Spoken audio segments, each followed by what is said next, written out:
What are standard and itemized deductions? Hi everyone, this is Alana from Create, Login and Delete. Let's jump right into the video.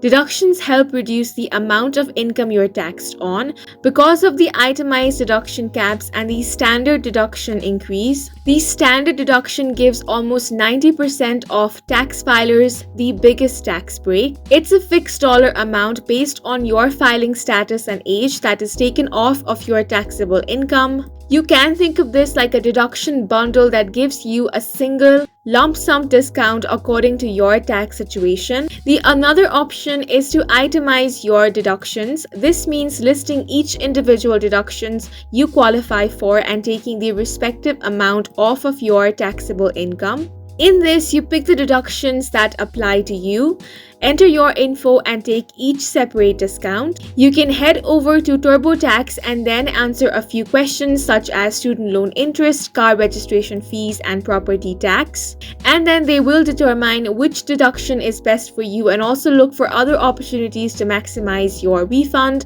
And that's it for this video. Please make sure to hit the like button and subscribe for more helpful tutorials.